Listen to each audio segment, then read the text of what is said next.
Quer saber como e quanto ganha uma cuidadora de idosos aqui em Portugal? Então fica nesse vídeo que eu vou te mostrar tudinho.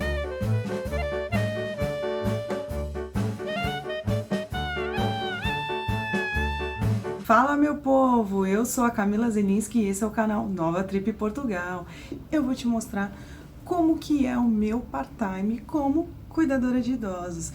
Então já fica ligado, já se inscreve no nosso canal, deixa aquele like maroto, já compartilha com todo mundo que você sabe que tá vindo pra cá ou que está aqui e gostaria dessa informação. Sem mais delongas, bora! A função de cuidador de idoso aqui não precisa ter experiência, na maioria dos casos. É claro que se você for cuidar de um idoso que é dependente, requer experiência no trato para levantar, ir ao banheiro, tomar um banho. Então vai depender de qual idoso que você está ou está trabalhando. No meu caso, o idoso era dependente, ele conseguia ir no banheiro, ele conseguia tomar banho, e na verdade eu fazia só a parte de companhia para ele, porque ele já tinha uma empregada durante o dia.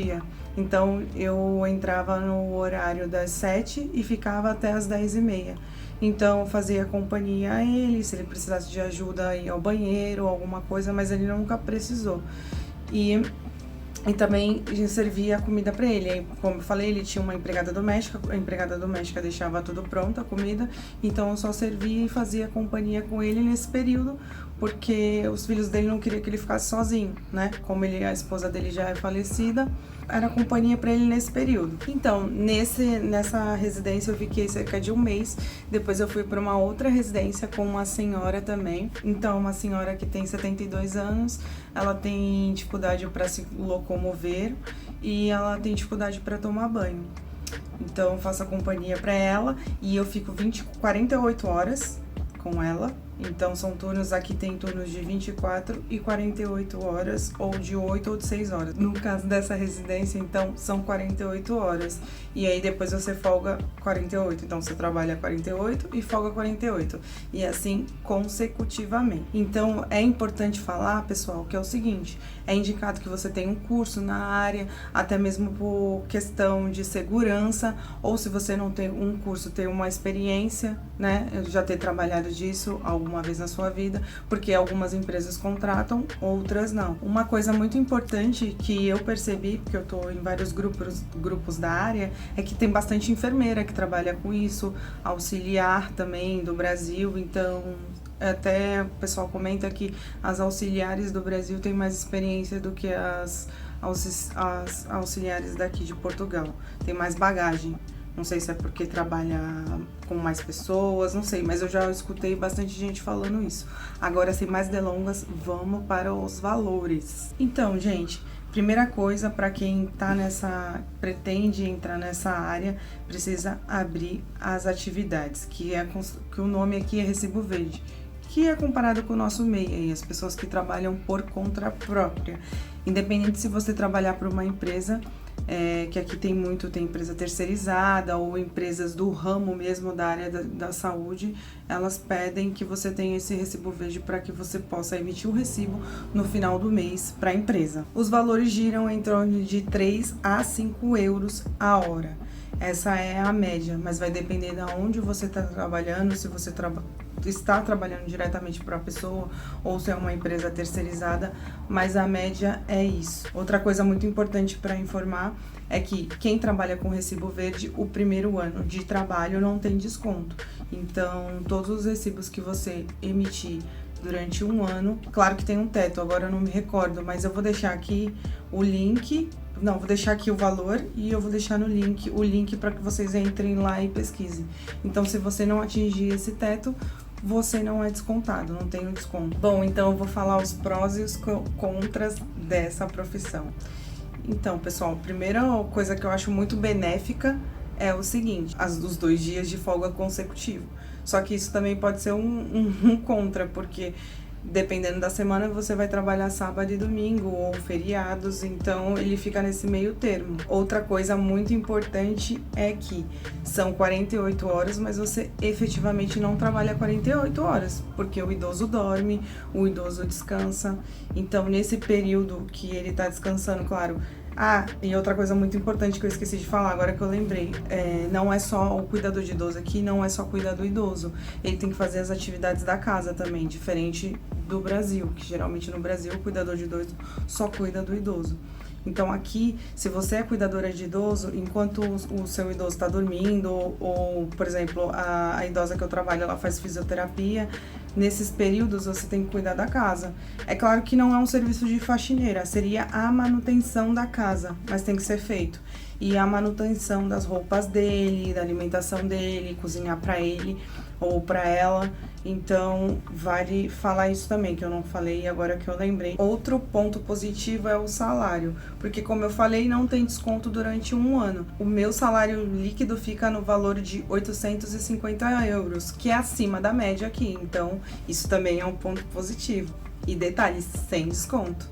Outra coisa que eu acho legal também é que todas as refeições no período de 48 horas que eu estou na casa, eu faço com a própria alimentação da idosa, então eu não preciso me preocupar com a alimentação.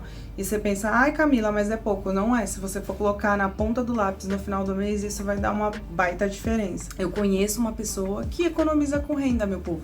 E pra quem não sabe, esse é o grande problema aqui de Portugal atualmente. Arrendamento, aluguel, tá tudo um absurdo. Então, o que essa brasileira faz? Ela trabalha 48 horas em um e 48 horas no outro. Ou seja, ela sempre tá ou ela tá em uma casa ou ela tá em outra. Então ela não gasta com arrendamento e nem com alimentação. Ou seja, ela fica com valor total para ela no final do mês. Claro, é desgastante, deve ser desgastante, eu não sei. Eu já conversei com ela, ela falou que para ela é de boa.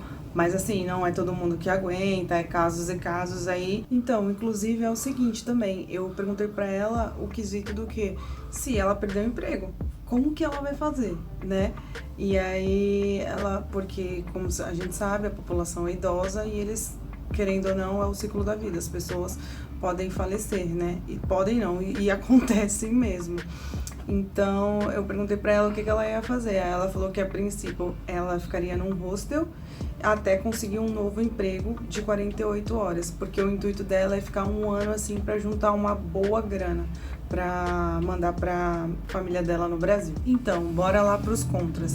Os contras, no meu ponto de vista, é muito esforço físico. Eu cheguei a ficar com muita dor na coluna por conta de toda hora ter que ajudar a levantar ou fazer um apoio. Então, isso, galera, pra mim é um ponto negativo. Outra coisa negativa é o horário, porque como eu falei, dependendo dos dias, às 48 horas você vai trabalhar no feriado, aí, por exemplo, se o seu marido estiver de folga ou se você tiver filhos, isso vai ser um problema para você. Um outro ponto negativo é a instabilidade financeira. Mas por que, Camila? Como assim? Porque o idoso pode falecer. E se você trabalha por conta própria, até você conseguir um novo lar, pode demorar, pode ser rápido, não sei. Mas um outro ponto positivo de você trabalhar para uma terceirizada é que ela sempre tem lares e aí ela já te indica para outro lar. Outro ponto negativo também, pessoal, é o seguinte: no caso, se você já trabalha meses ou anos no mesmo lar e o idoso falecer, pelo menos para mim, que não era da área, entrei nessa área agora e eu sinto que isso vai ser um ponto negativo para mim, porque provavelmente eu vou me apegar, vou me afeiçoar à pessoa e eu vou sentir a falta dela também. Então, para mim, isso é um ponto negativo. Agora, o pessoal que já é da área da saúde, que já está acostumado com isso, talvez não seja um problema, mas para mim isso é um ponto negativo. Outro ponto negativo é o que eu vejo é o horário de descanso. Por exemplo, se você trabalha numa fábrica ou numa empresa, você tem o seu horário de descanso. Lá eu também tenho o horário de descanso, porém, por exemplo, eu não posso sair, eu não posso escutar uma música. No caso da alimentação, eu faço a alimentação, mas é o idoso que escolhe a alimentação. Eu não, claro que se eu quiser levar, eu posso escolher a minha, mas geralmente eu como a mesma que ele escolheu. Então isso é um ponto negativo, até porque a gente não pode deixar ele sozinho, porque se acontecer alguma coisa é responsabilidade nossa. Então, se a gente está contratado para trabalhar 48 horas, a gente tem que estar disponível 48 horas, porque se acontecer alguma coisa, a gente vai estar lá presente para poder ajudar. Outro ponto negativo também, ao meu ver, é você não ter as suas 8 horas de sono recorrentes e o que é recomendado para todo mundo. Por que, Camila? Porque o idoso, ele sente a necessidade de ir ao banheiro à noite, pelo menos aqui eu estou trabalhando atualmente, hoje, e eu me acordo várias vezes à noite e meu sono fica picado, e eu também, por ser uma pessoa muito criteriosa, já não consigo dormir relaxadamente, porque eu tenho medo que se ela me chamar e eu não escutar, então sabe aquele sono que você dorme mas fica alerta? Esse é o meu sono, porque se acontecer alguma coisa eu já vou estar pronta para atendê-la. Então, se você já trabalha nessa área ou pretende trabalhar, já deixa aqui no comentário o que você está achando desse vídeo, se você concorda com esses pontos negativos ou positivos, ou se você tem algo que você acha que eu deveria ter comentado e não comentei, já deixa aqui no comentário, porque assim como o intuito do vídeo é ajudar outras pessoas, eu também estou aberta a novas oportunidades e quero aprender com vocês, que eu aqui sou um bebê, então estou aprendendo tudo. Então, muito obrigada, já se inscreve no nosso canal, deixa o seu like e um grande beijo.